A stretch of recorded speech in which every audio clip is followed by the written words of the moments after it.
Hello, my name is Kiriath, and today we are going to take a look at the faction focus for Adepta Sororitas. The Sisters of Battle actually have a faction focus, which, as pointed out on the Warhammer Community site, now is that a headline you ever thought you'd see on this website? No. Not even remotely. I'm not going to lie. I constantly joked about, oh, are you ready for a new Sisters of Battle Codex? Thinking, I think, sensibly that it was most likely never ever going to happen. And now it is, and it's so real, and I like it so much. So this is obviously in reference to the beta codex that will be part of Chapter Approved 2018. It is not the full finished thing. It is not the full fat codex, obviously, because they haven't finished it yet. But they have, they've stuck some stuff in there, just to keep the hype ball rolling, I suspect. Depending on when the Sisters of Battle are actually released, this could be like a bit of an early call in a way, although we most likely will have like a second faction focus when the Codex gets close to release, and I don't know how much of the beta stuff will actually change. I mean, it depends entirely on how playtesting goes, but it'll be interesting to take note specifically of the stuff that is in this faction focus and compare further down the line when the full Codex is released. So the things that are in Chapter Approved are, as they say, incredibly expansive, featuring a reworked and improved Acts of Faith system, Order Conviction, Stratagems, Warlord Traits, and Relics. And they have included, not one of each, but they've included some of each for this article. So let's take a look. We'll start with the Acts of Faith, obviously, because it's the first one. So, Acts of Faith. The Sisters of Battle are renowned for the sheer force of their faith, their belief so strong that it seems to allow them to overcome their physical limitations and perform incredible feats of strength. In the new Codex, Acts of Faith are powerful abilities. To cast one, you spend a faith point. Then see if you can roll over the Act's devotion value. And the example given is the Passion, which has a devotion value of 5. Use this Act of Faith at the start of your fight phase. If successful, the selected unit can be chosen to fight with twice in that phase. So that's already nice. That's already a nice start. Throw that on some Repentia with some Eviscerators on the go, and that should be fun. In fact, they do indeed mention specifically Eviscerators. With a devotion value of 5, you need to roll a 5 or over, which seems a little bit steep. And for some reason, you can proceed to turn your enemy into heretic-themed bolognese.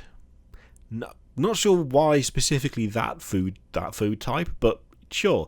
They do say you'll be able to influence this role in a number of ways, particularly by using a Simulacrum Imperialis or a Dialogus. So it seems steep, but it might not actually be that steep if you can lower the value required to pull that off.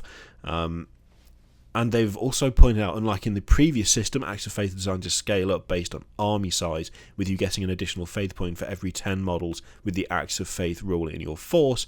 This makes the Sisters of Battle incredibly flexible, with Acts of Faith combined with stratagems, allowing them to adjust their tactics on the fly. So they're like doing significant changes to the previous system. It's like a full overhaul style thing. So there's also the Order Convictions as well. So there's like sub-faction rules. And the two examples they've given for this, although they are a little bit tricky to read, they have sort of tried to make it a little bit easier. There's orders for the Valorous Heart and for the Ebon Chalice.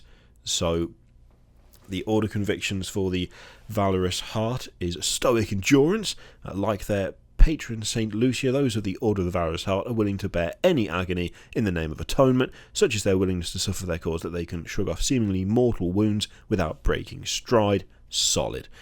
Each time a model with this conviction loses a wound, roll a d6. On a 6, the wound is not lost. Nice bit of feel no pain action there. And the Daughters of the Ebon Chalice, on the other hand, are particularly good at pulling off Acts of Faith, make those tricky acts that little bit easier to use. Oh, okay, so that's interesting. So Ebon Chalice, Daughters of the Emperor, the Order of the Ebon Chalice, is the oldest of the Orders militant, and it is said that they above all others bear the blessing of the Emperor's divine grace. Add 1 to the result of tests of faith for units with this conviction.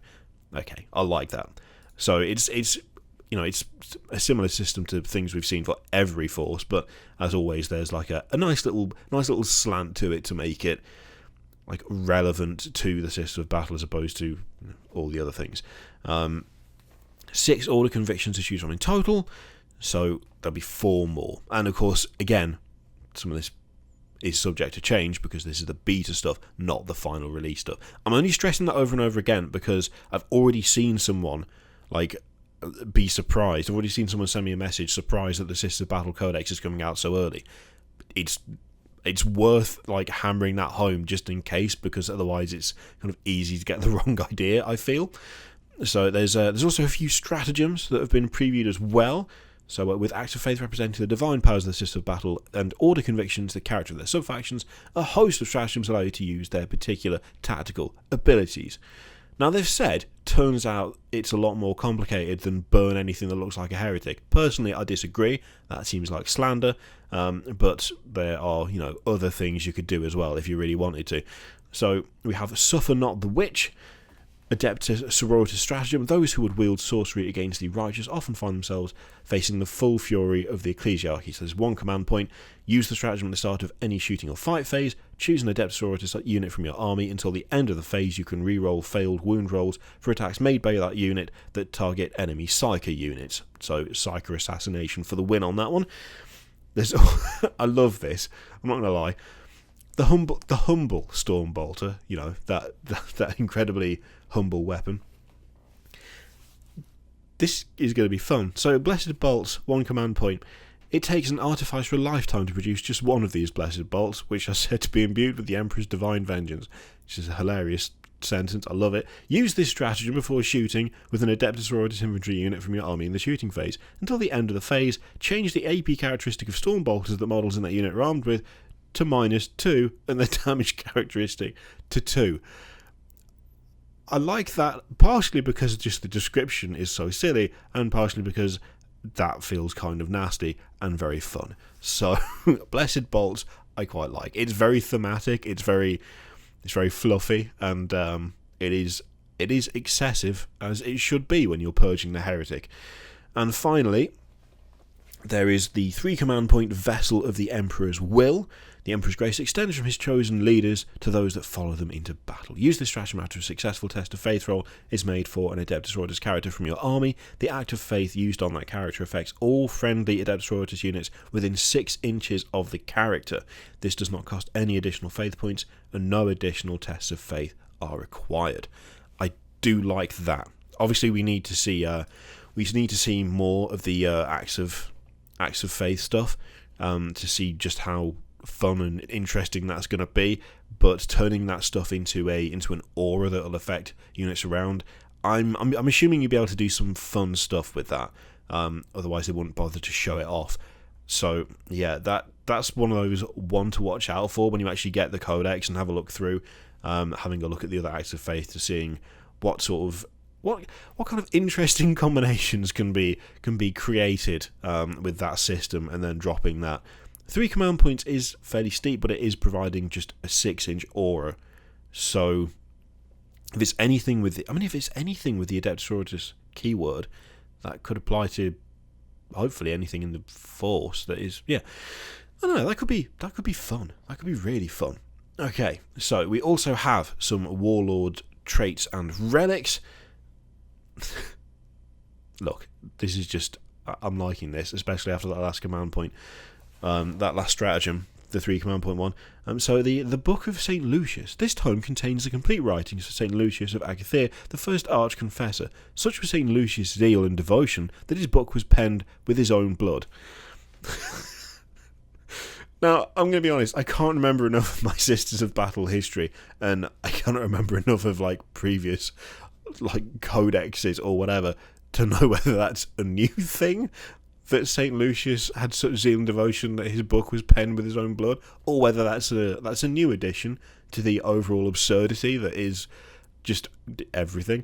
But that's pretty fucking metal, and as such I quite like it. Even now, centuries after his death, it is believed that a fraction of his essence still pervades the book's pages, and whoever holds the revered relic speaks with all the deceased arch-confessor's holy authority, increase the range of the bearer's aura abilities by 3%. So, I mean, it's just a plain 3% increase on auras. That's not bad. I like that, but the description of that is so ludicrous. I absolutely love it. How it's just so silly. Okay, we also have a Warlord trait. So D6 result of a 5, Indomitable Belief. This chosen champion has such strength of belief that their followers refuse to yield before the Emperor's enemies. The invulnerable save friendly order units received from the Shield of Faith ability is improved to 5+, whilst they're within 6 inches of this warlord. Not that's kind of a fun little combo. I quite like that. That's cool. So yeah, I do like both of those. Now this is the bit where I kind of got excited because I had like a realization. This is going to sound really weird, but I was all for like, we need new Sisters of Battle models. Obviously, they're all metal. They're ancient sculpts. They've just been by the wayside for ages. For some reason, I didn't properly take into account the fact that if we're having a full refresh of that range, and we'd better have like a full refresh of that range, there is a very good chance of receiving things like new Penitent Engines as well. And Penitent Engines are one of my favourite vehicles. Like one of my favourite just concepts in 40k. It's like the proto baby carrier, except it's not stupid. It's just someone strapped to the front of an awful war machine and told to go and carve up a bunch of people. There's none of this like Grey Knight Wardian bullshit surrounding it.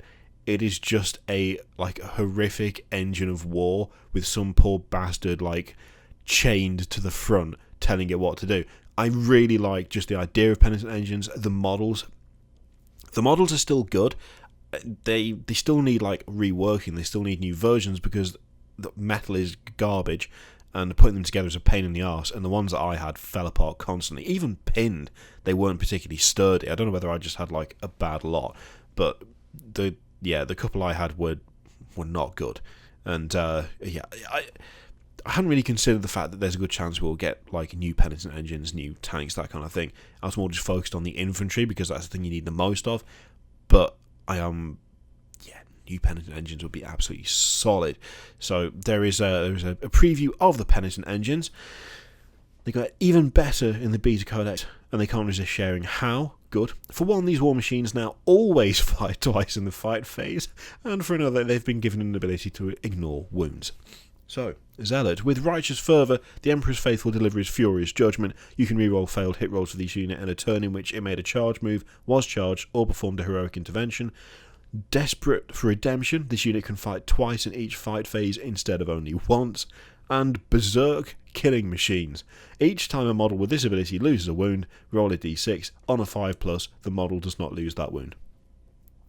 So, I mean, basically, sign me the fuck up for just an army of Penitent Engines. That would be hilarious. I really like that. I like the Penitent Engines as a whole anyway, and that's like properly, that's what they are. That's what they should be. Just relentless, hard to put down, close combat monsters. That's exactly what a Penitent Engine should be. So, fully in favour of that. I really hope that doesn't change because that's fucking cool. So that is that's the faction focus for the Sisters of Battle. We actually have a faction focus for Sisters of Battle. I'm happy. I'm so happy. It's finally happening. It's finally happening. Let me know what you think of all of that stuff in the comments down below. Do you think the flavour's right? The kind of the narrative element is there? Do you think they're doing Are you looking forward to checking like the full codex out in chapter approved? Does it look promising so far? To me, it does. I like the look of it a lot. And I can't wait to actually read through the full thing because there's going to be some really fun stuff in there. You can just feel it. It feels right so far. So looking forward to actually properly looking through. Let me know what you think in the comments down below. In the meantime, feel free to click Patreon video, subscribe, all of that shit. Click it if you like. Don't click if you don't want to. And I will see you for the next one. Toodaloo.